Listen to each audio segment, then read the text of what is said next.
तर आजपासून नवरात्रीची सुरुवात होती आहे. तर सगळीकडे घट वगैरे बसणार आहेत, घटस्थापना होणार आहे. आमच्या इकडं तर म्हणजे इथं जालन्यामध्ये तर बसत नाही, पण गावाकडं घटस्थापना वगैरे करतात. तर मग इथं सगळा दसरा वगैरे काढला होता आम्ही, पण फक्त राहिलं होतं तर देवघर. तर मग इथंसुद्धा देवघराची स्वच्छता वगैरे सगळं चालू होतं. तर मग आज घटस्थापना वगैरे जरी इथं होणार नसेल तरीसुद्धा मग जे देवघर आहे त्याची स्वच्छता करायची होती आणि जे देव वगैरे होते तर त्याचंसुद्धा त्यांना क्लीन करायचं होतं.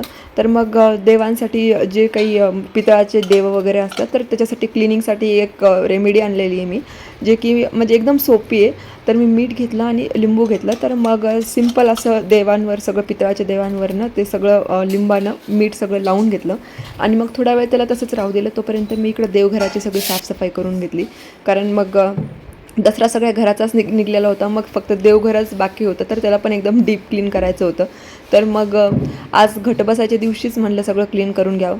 तर मग व्यवस्थित सगळं देवघर क्लीन करून घेतलं आणि सगळं पूसपास वगैरे झाली. नंतर मग देवाखालचे कपडे वगैरे बदलले. आता नवरात्रामध्ये सगळीकडं एकदम खूप छान रौनक असते, म्हणजे दांडिया वगैरे पण असतात. परत जे देवीचे मंदिरं वगैरे आहे तर तिकडं खूप गर्दी, यात्रा वगैरे पण असते. आता जालन्यामध्ये पण दुर्गामाताची यात्रा खूप जास्त खूप मोठी भरते, छान भरते एकदम.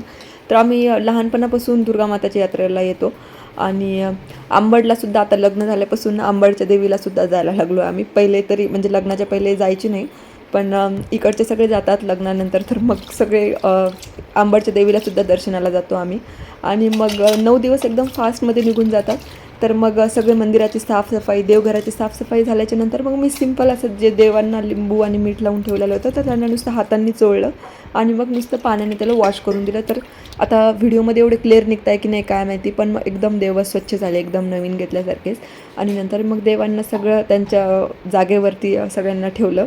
नंतर मग जे त्यांचे वस्त्र वगैरे होते ते घालून मग त्यांना हळदी कुंकू वगैरे देऊन दिवा लावला आणि मग अशा प्रकारे पूर्ण झाली माझी देवपूजा. तुम्ही पण तुमच्या घरी घटस्थापना केली आहे का? सर्वांनी घट मांडले की नाही? तर प्लीज मला कमेंट करून सांगा. तर व्हिडिओ आवडला असेल तर प्लीज चॅनलला लाईक, शेअर आणि सबस्क्राईब करा. आणि असेच नवीन नवीन व्हिडिओज बघण्यासाठी जे तुमचं बेल आयकन आहे नोटिफिकेशनचं तर ते ऑन करून द्या, जेणेकरून मग असेच नवीन नवीन व्हिडिओज आल्यावर तुम्हाला नोटिफिकेशन भेटेल